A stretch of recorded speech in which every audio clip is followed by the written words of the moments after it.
This is New York.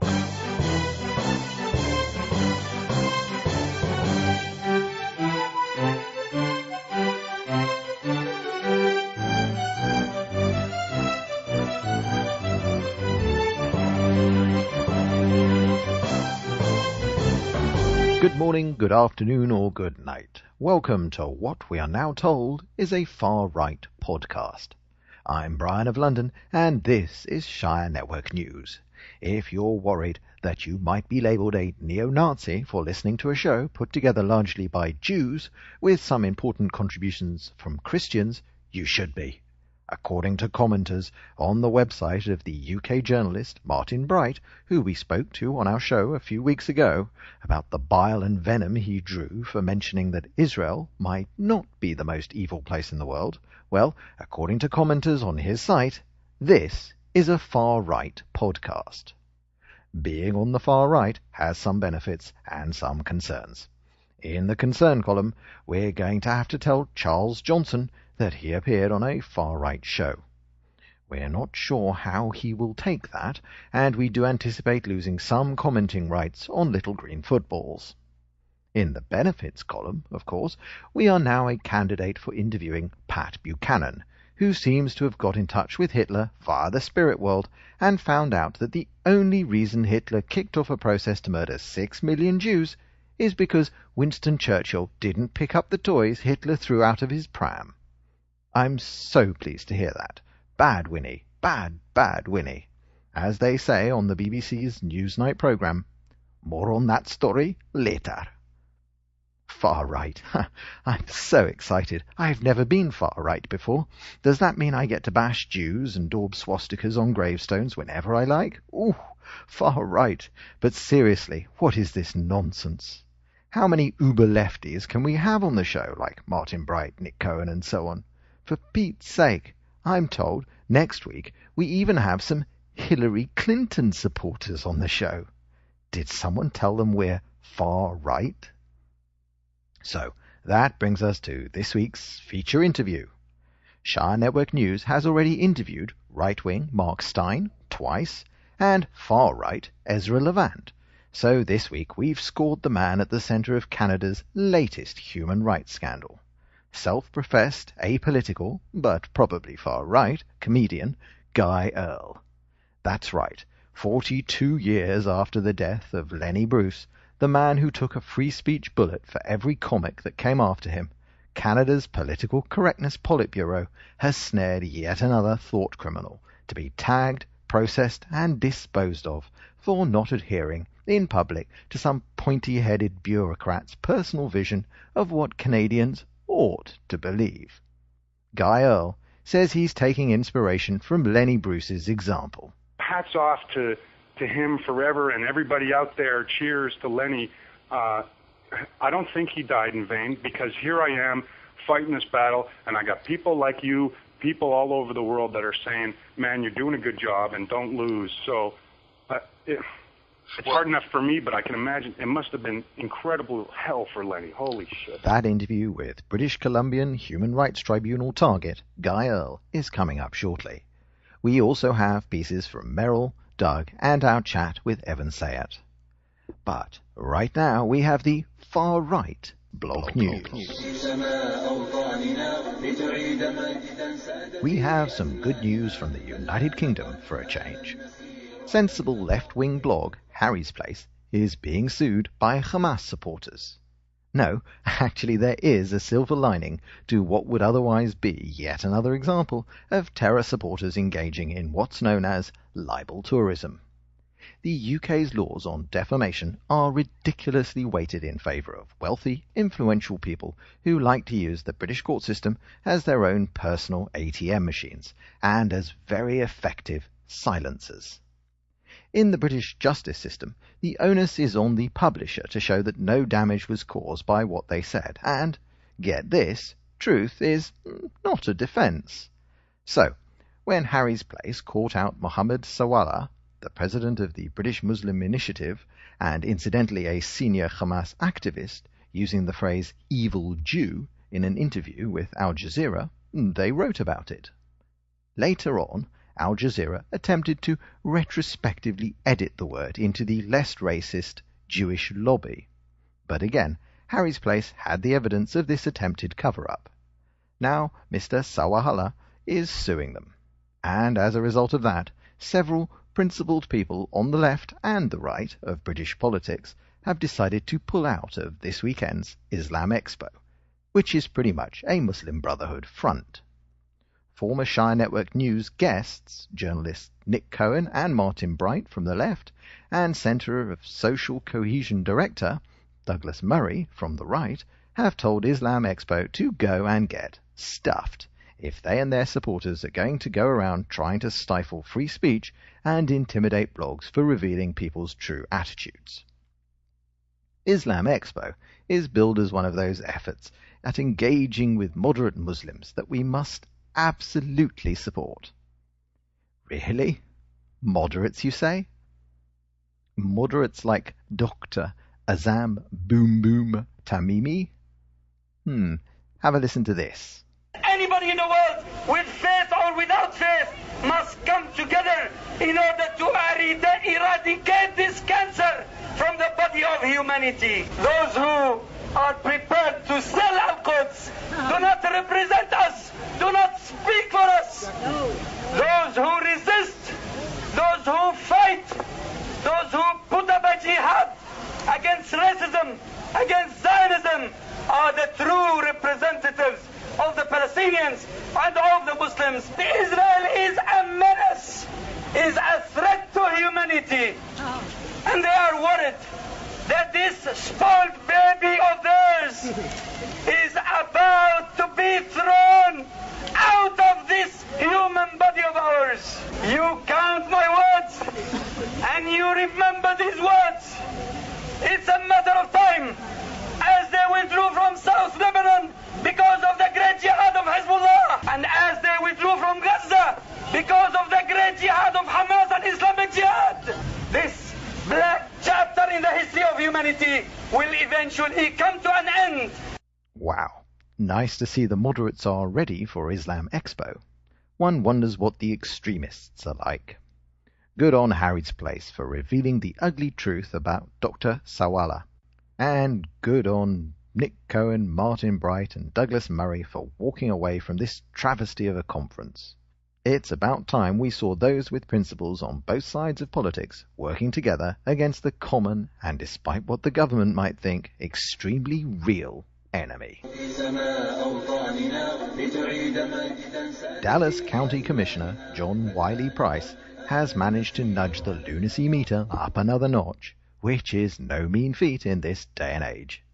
He protested when his colleague Kenneth Mayfield used the term black hole to refer to lost paperwork.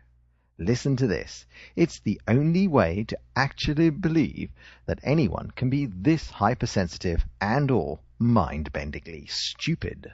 It sounds like central collections become a black hole. Become a what? Excuse me. Become a what? Excuse me. Become a white what? hole. Could I get an apology from the commissioner? In this day and time, you don't sit around a table where you have diversity and refer to a black hole.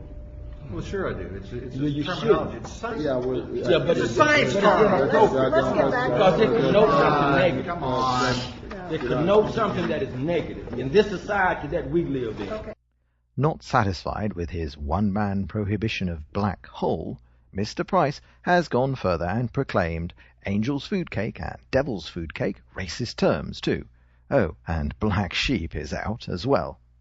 As Canadian blogger Kathy Shadle says, once upon a time, someone who ran around in public saying devil's food cake is a racist, devil's food cake is racist, would have been locked up.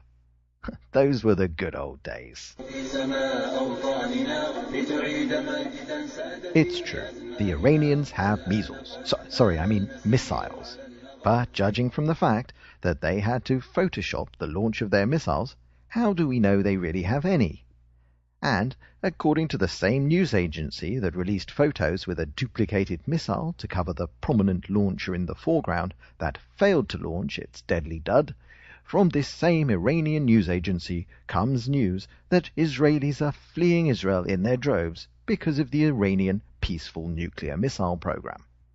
I checked with some contacts of mine, and it turns out that the beaches in Turkey are nice this time of year, which accounts for the heavy traffic leaving Israel. Who knew? Oh yes, Muslim Turkey is a very popular destination for holidaying Israelis who find Eilat too Jewish. But I don't want to be too flippant. Iran is a huge problem. If only the Western world would realize and take steps like, I don't know, bombing them back into the Stone Age? Whoops, did I sound like a far-right show there? Sorry. We should be sitting down and talking with Gorilla Boy himself. I'm a dinner jacket and asking if we can sort out the root causes of his religious fervor. Sorry, did I say religious fervor? I meant genocidal rage. Oops, anger management issues. That's it. Well, hopefully Barack Obama will be able to catch him for a chat when the leader of Iran comes to New York again this year for the next UN meetup. Yes, keep talking, great plan, right up to the invasion of Poland. And now it's time for this week's feature interview. Do you live in Toronto? If so, we strongly urge you to attend the Comics for Freedom rally on Saturday the 19th of July. It's in aid of Canadian comedian Guy Earle, who committed the unpardonable sin of having a go at some hecklers at a show in Vancouver. They were lesbians, and it turns out the British Columbian Human Rights Tribunal has decreed lesbians are permanently out of season and probably a doubly protected species. Doubly because they're gay and they're women. So now Guy Earle is in the same boat as Mark Steyn and Ezra Levant. Didn't think it was an offence to tell jokes, neither, apparently, did Guy Earle, who explains what happened to Shire Network News senior joke translator and analyst Tom Payne. I was the MC of Open Stage, where we had some pretty racy, offensive comics come up.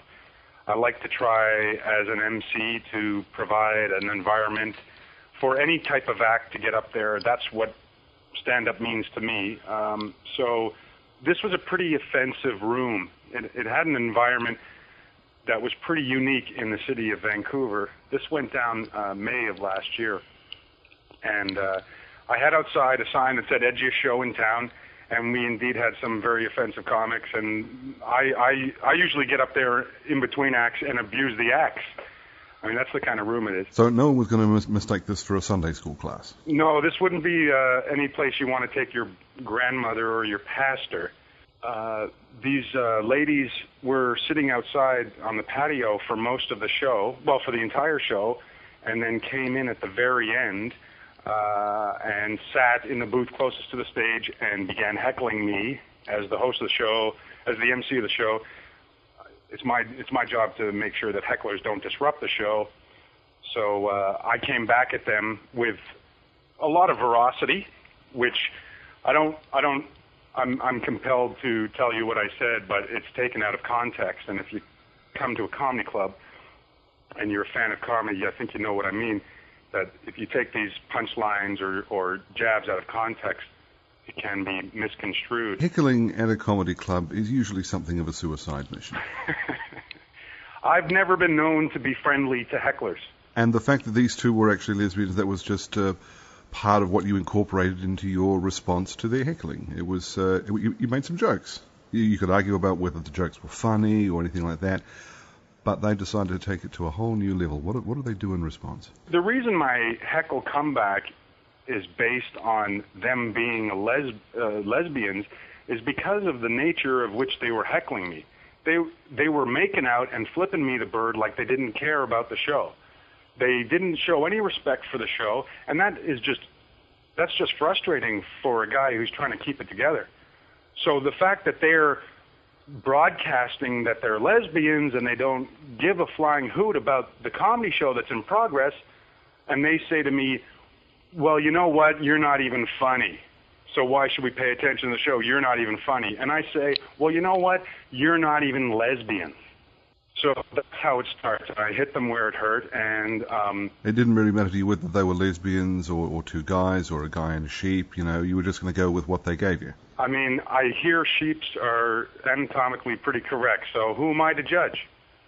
But no, I didn't care if it was a heterosexual couple who were heckling me and making out or whatever. If some guy was feeling up a girl in the front row and giving me the bird like he doesn't, and giving her the bird at the same time, like he doesn't care about the show, I'm going to be like, hey, buddy, what do you call a heterosexual, no hands and no legs with 50 million kids? Dick. Come on, keep it in your pants. Take it to the hotel. This is a comedy club. All you think about is sex. You know, whatever. Like, it's going to be the same type of visceral put-down based on what I have to work with, improv, at that very second, on stage, in the middle of my act. Everybody who's been to a comedy show for sure knows that. Well, this is the thing. Everyone knows about, you know, a comedy club, especially one that bills itself as an edgy one, or the edgiest one in town, or edgiest one in Vancouver. I don't know how edgy that might be. If you heckle, this is going to happen to you. I mean, you know, we've all heard, you know, the recordings of George Carlin's performance. I mean, Sam Kinison, some of the best stuff he did was when some idiot started heckling him. This is what happens, you know. But that's not the response. They didn't just like walk out or sit there and actually shut up or anything. They've taken you to the Human Rights Tribunal. This is something that didn't happen to George Carlin or Sam Kinison. How surprised are you that this has actually happened? I tell you, it's been a bit of a shocker for the last year because I've been trying to have this case dismissed, and I've been through some pre-settlement attempts with these people. And this only became newsworthy because the BC Human Rights Tribunal released their decisions, and they dismissed my application for dismissal. So they've released the fact that they're going to go ahead with this trial. So that's how it's finally come to light. I've known about this for a year, and I've been telling people this can't go on. I need some help over here. And people are like, oh, no, don't worry about that. That's never going to happen. And here it is happening. And all of a sudden we're sitting around looking around, the smoke's clearing, and it's like, where's the next step? If I got convicted, what are the implications? Does this mean that stand-up comics are going to be restricted when they come on stage? And where is this power coming from that enables people that get offended at a comedy show to make, let's say, for example, I'm not saying in this case, but let's say, for example, some kind of cash grab or some kind of way of manipulating the system so that some poor chump like me who's just doing a show for the love of the art form is getting screwed. Like, I'm totally overwhelmed with frustration and shock and sadness for where this system is going. And yet the system has been around in Canada for a few years now. I mean, can you honestly say that you were surprised that, you know, they were persecuting all sorts of other people? Now it's you. You know, are you sort of waking up to the fact that this has actually been going on for a while, and quite a few other people have been ruined, whether you agree with them or not? I mean, hell, I don't like Nazis and stuff, but I'm coming around to the idea that if you're an arsehole, you have the right to be an arsehole. I have the right to object to it as well, but that's what's called robust free speech, for God's sake. It's funny because as a comic, of course, I'm driven by social controversy or social commentary. And I get up there, and I believe that the art form is preaching to the masses to push the status quo and think about where we are in the world. And a lot of things that I preach about on stage or talk about or what motivates me is the disgust I have for, like, let's say, homeless people in the cities that we're not taken care of, or the starving in our own country and this kind of thing. And so I'm just trying to say that my comedy, the reason I get up on stage, the reason I perform, the reason I give my life for this is driven from social commentary. So when my eyes, by being involved in this fight, have been now opened to this crazy injustice that's been going on for now years, and now I'm researching it, and believe me, I got so much material now. I'm fighting mad, and I'm hitting the stages now, and I got a lot to talk about. Well, you now have a whole new act. I mean, this is now Guy Earle's shtick. You know, what happened to me? It's kind of like a modern day, dare I say it, Lenny Bruce. You know the thing about this comparison that we should all take note of is that because of him, I have immense, at least moral support from all over the world, people emailing me and telling me that this is good for me to do this. And poor Lenny Bruce was regarded as a social outcast, had no support when he went through what he went through. So, you know, hats off to him forever, and everybody out there, cheers to Lenny. I don't think he died in vain, because here I am fighting this battle, and I got people like you, people all over the world that are saying, man, you're doing a good job and don't lose. So it's hard enough for me, but I can imagine it must have been incredible hell for Lenny. Holy shit. All I will say is, if you're ever tempted to release an album of you reading out transcripts from your trial, resist it. We're getting close to that, because if they did convict me, then it's going to be all-out war, right? We're going to have to go to the Supreme Court and whatever, because we can't have this conviction stand. If they say to me, you can't talk about lesbians on stage anymore, it's like, say what? Well, that's going to put a bit of a cramp in everyone's style in stand-up comedy, and in all other areas of public discourse. I mean, can someone please produce a list of what you're not allowed to say in Canada anymore? The ramifications of a conviction are terrifying for stand-ups, and that's why I'm holding this gig on the 19th, and I've got 40 comics that are coming out to do 1 minute of super social commentary as a show of strength that the comedy community is behind this battle. I mean, comedians traditionally are the worst backstabbing, two-faced pricks I've ever had to work with. I should know. I'm one of them. But, you know, I see on all the blogs and stuff, guys are criticizing me or whatever, and it's like, folks, you're losing the point here. It's not about whether you think I'm funny or not, whether you think I'm trying to be like Lenny Bruce, quote unquote. Like, I'm stuck in this fight, and I realize that I'm fighting for a greater cause. So I'm just asking the comedy community to rally up and let's show that we mean what we say, while we have the right to say it, and it's at least a show of strength to maybe the tribunal that this is ridiculous. Well, how does it feel? I mean, you're a stand-up comic and you're trying to make some social points, and you're probably, broadly speaking, on more or less on the left of politics. How does it feel to be in the same, dock with, right-wing madmen like Mark Steyn and Ezra Levant? I mean, that's the funny thing. I don't know if you've ever, when you're a kid, you go into a convenience store and the clerk looks over at you through the aisles like you're going to steal something. It's like, I hate being accused of exactly the thing that I stand against. It's a very frustrating stance, and for a year before this became public, it's been emotionally debilitating. I haven't worked or had a girlfriend in a year. This has been a tough battle for me, but now that it's gone public and I realize that this fight is for everybody, all of a sudden that frustration is turning into fuel and motivation to kill this somehow, or make sure that it doesn't go to conviction, or if it does, we take it to the Supreme Court to have it overturned.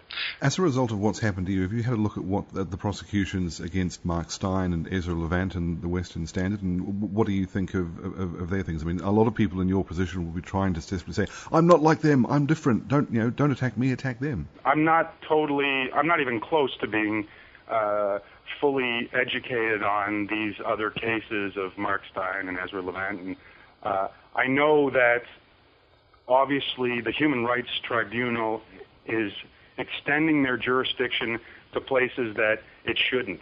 I'm not going to make these judgment calls on these guys and what their case is, but I will tell you that as a stand-up comic, I'm a representative of John Q. Public.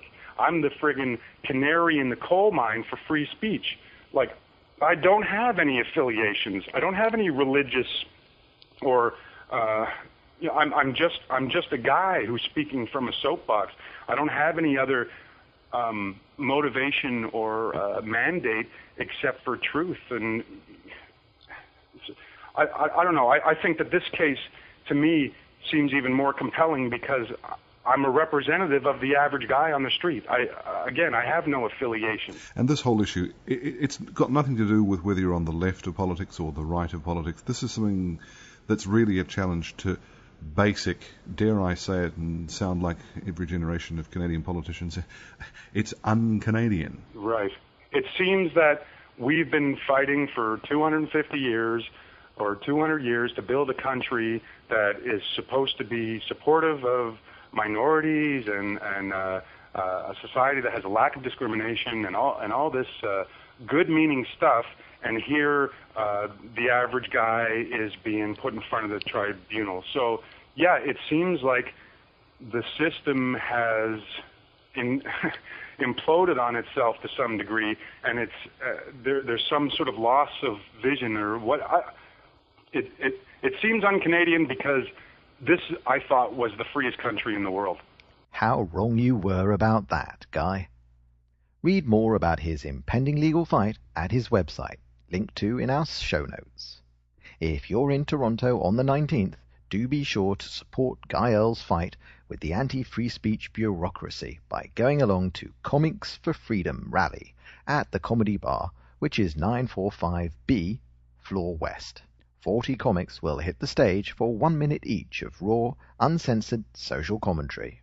The show starts at 9 p.m. and tickets will be available before the show and at the door for $20 Canadian. Don't bring the kids or your great aunt Hortense. We suspect it might get a little blue. It's been a few weeks, but we're glad she's back. It's been rather upsetting for me, as it seems that hardly a day goes by when well-known far-right presenter Alan Combs has on his Fox News television program well-known Liberal Pat Buchanan. It's got Merrill rather upset too. This is Merrill Urish, and this is On Second Thought for Shire Network News. Patrick Buchanan has come out of the closet, and by coming out of the closet, I mean he's not even bothering to hide his Jew hatred anymore. Pat appeared on a radio show called, appropriately, The Political Cesspool. The Political Cesspool proudly interviews the likes of American racist David Duke, British racist Nick Griffin, neo-Nazi girl group Prussian Blue, to name a few. Buchanan sees nothing wrong with appearing on this program. He wouldn't. They're all on the same wavelength, after all. You may remember that in 1991, William F. Buckley Jr., after an exhaustive reading of Buchanan's work, came to the conclusion that his fellow conservative had a distinct problem with Jews. I expect it was because of words like these. Quote, there are only two groups that are beating the drums for war in the Middle East, the Israeli Defense Ministry and its Amen Corner in the United States. It's a theme of Pat's. He likes to blame the Jews, just like Adolf Hitler, one of Buchanan's heroes. Buchanan has just written a book in which he insists that Germany would never have gone to war with Britain if only Winston Churchill hadn't been such a screw-up. And I'm not sure there would have been a war if the British hadn't issued this insane war guarantee. The insane guarantee he's talking about is the one where Britain chose to act after Germany invaded Poland. I don't think it fits Pat's Germany was forced into a corner routine, but then he's not really interested in logic. Hitler didn't want war with the West. He didn't want war with Poland. He didn't want a world war. He wasn't even prepared for a world war. Of course not. All that Fourth Reich talk? Words, just words. He didn't mean it. It was rhetorical. Had there been no war, there would have been no Holocaust. Right. All those Jews who were expelled from Germany, rounded up from the rest of Europe and stuck in the camps, they were just on a little vacation. If there'd been no war, Hitler was just going to, what, create the independent Republic of Juvia and put all the Jews in the new country? I'm thinking not. There's one more thing that Pat said during the interview that grabbed our attention. Good for you in bringing up Colonel Lindbergh's name, because his reputation has been blackened because of a single speech he gave and a couple of paragraphs in it. Oh, that speech? Here's what Lindbergh said. Quote, the three groups pressing this country toward war are the British, the Jewish, and the Roosevelt administration. Pat's comments on that speech? But frankly, no one has said what he said was, palpably untrue. And he sounded a familiar theme of his own. And then he said the Jewish community is beating the drums for war, but this is going to be a disaster for the Jewish community if we get into war. You'd think he might try to get some new material. He's been using that phrase for nearly 20 years now. I'm no historian. I'm not Victor Davis Hanson, who tore Pat a new one, politely of course, and utterly debunked Buchanan's book and subsequent column. I am an inveterate information seeker, and one of the things that I do very well is take disparate bits of information and put them together to form a picture of the whole. And over the years, I have formed my picture of Pat Buchanan. He is an inveterate Jew-hater who pretends that he does not hate Jews. He uses terms like Israel lobby and neocons when he specifically means Jews. And when he is accused of being an anti-Semite, he never actually denies it anymore. He shrugs it off. Well, he is an anti-Semite. There's no mistaking it. He appeared on a neo-Nazi radio program and then mocked people for pointing out that he was spending time with racists and haters. Buchanan clearly thinks he will suffer no ill effects from appearing on what could easily be called David Duke Radio, because MSNBC and Fox have yet to utter a word about Buchanan's appearance with a man who said, quote, "Boy, here's a surprise. A homosexual Jew editor over at the New Republic doesn't like Pat Buchanan's new book on World War II. Well, I think it's time I went back in my audio library to my friend Dennis Leary, who has nothing but contempt for Jew haters. He sums up my opinion about Buchanan perfectly." Yes, Pat, you're an asshole. Back to you, Brian. Thank you, Merrill. Keep practicing with the firearms, you neo-right-winger, you. And now we move on to someone who I think we can all agree must be extremely right-wing. I mean, he has a regular gig on the far-right show, Shire Network News. It's Doug Payton. Hi, this is Doug Payton for Shire Network News, asking you to consider this. This is a Next Generation update, stories that cover what's going on in the world regarding the children, how they're being brought up, brought down, pampered, and hampered. We start with a doctor in Boston, Massachusetts, that's prepping children as young as 7 for a sex change. Dr. Norman Spack, a pediatrician at Boston's Children's Hospital, is taking in clients to give them drugs that delay the onset of puberty so that these kids can decide what gender they really want to be. So now we're doing with drugs what they used to do to boys in the Middle Ages in order to keep their high-pitched voices for the choir. Only now, it's for the children. Spack says that the permanent infertility is worth the trade-off because, as he says, these kinds of kids are deeply troubled and have a high level of suicide attempts. Okay, so now instead of addressing this deep troubling, we indulge their confusion? Drug addicts are deeply troubled too. I suppose the next thing is to give them free needles and free drugs. No, wait, that's already been done, especially in Canada. Well, then it's like giving cutters, those who inflict pain on themselves, clean razor blades. Nope, already been proposed by the Royal College of Nursing. Okay, something that even liberals would get. I've got it. It's like giving cigarette smokers free cigarettes. Well, they may not be as deeply troubled, but many do die early from addiction, and, as liberals like to remind us, even if it saves just one life, it's worth it. Anyway, there are a number of other doctors at prominent hospitals against it, so we have a ways to go on this front, but stay tuned. In other news, the National Children's Bureau in Britain has issued guidelines for nursery workers to be on the lookout for racist behavior in children. This includes things like a 3-year-old turning up their noses at unfamiliar foreign food. I'm sorry, but when my kids were younger, they all had a penchant for saying yuck to unfamiliar food of any sort, foreign or not. I don't think they could tell what was domestic and what wasn't. 3-year-olds don't ask, "Is this an imported cheese? I'm sorry, but I only buy American, Wisconsin specifically." Nurseries are encouraged to report as many incidents from this 366-page guide as possible. The guide says, quote, "Some people think that if a large number of racist incidents are reported, this will reflect badly on the institution. In fact, the opposite is the case." Close quote. Indeed. It means more money for this government program to strain at gnats with. Moving over to Germany, a new bill which has the backing of dozens of big-time German politicians would lower the voting age to 0. Babies could voice their opinions on the economy, and toddlers could weigh in on their education. If you want to pass a bill on military deployment, you'll have to get that crucial 3 to 10-year-old demographic on your side. Again, not likely to happen soon. They tried this as recently as 3 years ago, but as with other efforts for the children and against disenfranchisement, It's not dead yet. And finally, from Pakistan, we have some good news and some bad news. The good news is that 2,000 women took a group vow last Wednesday. They raised their voices in unity. I am woman, hear me roar. The bad news is that these burqa-clad Islamic women all vowed to raise their children to be jihadis. Well, it could be worse. It could be a bunch of gender-confused kids going out to vote to send themselves out to holy war against people who call them racist for saying yuck to pork. Consider that. Well, no, don't. Thanks, Doug. So now we talk to our resident far-right comedian. He really is. His comedy night is even called Right to Laugh. Obviously, he might as well hang red drapes with black motifs outside.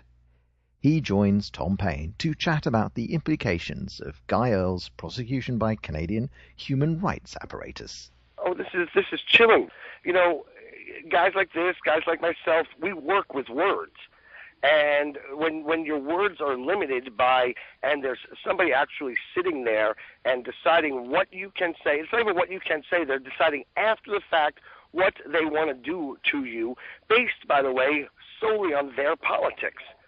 And, you know, I have a comedian friend down here whose name is Jack Simmons, and his tagline, like Dangerfield, is I get no respect, or I don't get no respect. His is, hey, folks, it's comedy. Somebody's going to get hurt. I mean, every joke, no matter what it is, has a victim in it. Somebody is the fool, somebody is the idiot, somebody is the bad guy. And so now what you have is people who get to decide who can be made fun of, who can be the bad guy. And, of course, because this is liberalism, the liberals have, you know, Thomas Sowell has a great line for them. He calls them the anointed. Now, of course, they're the self-anointed, but they sit there and the judgment isn't, is the joke funny, which it shouldn't be anyway. That's not their business. You know, we work in a marketplace where if we're not funny, we don't get hired. If our product isn't good, if we can't sell, if we can't get an audience, then we don't work. Guy Earle seemed genuinely surprised and hurt that this was happening. He kept asking, you know, how can this be happening? Well, because it happens so quickly. I mean, the truth is, you don't think about it at all. This is America, or that's Canada, which is, you know, America light, and it swooped down on you. The notion that a stand-up comedian can be hauled in front of a committee. I mean, this harkens back to not even McCarthyism, because McCarthy was right. You know, but this harkens back to something that you read about perhaps in a textbook, and now all of a sudden we went from anything goes. I mean, that was the whole point of Lenny Bruce, was that nothing is taboo. Well, suddenly we're the Lenny Bruces. Suddenly we're the counterculture, and it's the powers that be who are the authoritarians telling us, you know, in the old days, the idea was that something couldn't really be said because it was bad for society. It couldn't be said whether they were right or wrong, because it was sacrilegious. Because liberals don't have a religion. This is their religion, so they have to protect those groups that they decide to protect. How come we're suddenly the counterculture? I thought we were the establishment. Oh, you know, that's the way it's continued sold, but it's very difficult to look at the privileged sons in Hollywood. You know, Penn is the child of riches. Rob Reiner, Meathead Reiner, is the privileged son of the talented comedian Carl Reiner. George Clooney is part of the Clooney clan, and included Rosemary. He's never had a job in his life. I mean, I was thinking the other day, would these privileged sons allow their children to fight in Vietnam? Fight in Vietnam, they won't even send their kids to public school. Do you think that the political right is going to find it easy to fight alongside people who's on the countercultural progressive left, you know, people like Guy Earle? Can we find common cause on this issue of free speech, do you think, or will it make both of us uncomfortable being in the same trench together? Oh, I don't think that's the problem. I think that the left is so blinded that all they really know is liberal good, Republican, or conservative evil. And then under this umbrella, the liberals do everything that they would consider evil, but they can't look at it. You know, we can always go back to my overall thesis of indiscriminateness being a moral imperative. They're not allowed to discriminate, to think things through. Liberals think that rational thought is a hate crime. And therefore, to get them to see what the good liberals are doing, I am concerned that it will be next to impossible. Are people like yourself, satirists and comedians in America, looking at what's happening in Canada and thinking, are we next? Oh, I have no doubt that we're next. You already look at the places where liberalism has control, whether it's the news media, whether it's not so much the entertainment field and what you can say, but you can't get a job. But if you look at the college campuses, they already have their hate speech codes and their free speech zones, and now they're working on the fairness doctrine, which will dictate to radio stations that they must put on certain people who say certain things.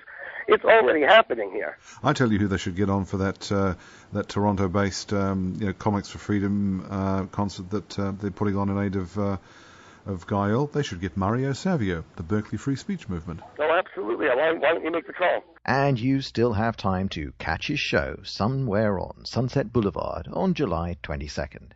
His website is linked to from our site, shirenetworknews.net. And so we draw to the end of the 137th edition of Shire Network News. If that shocks you, it should. This is a volunteer effort. We do it for the love of it, because, believe us, the pay is lousy.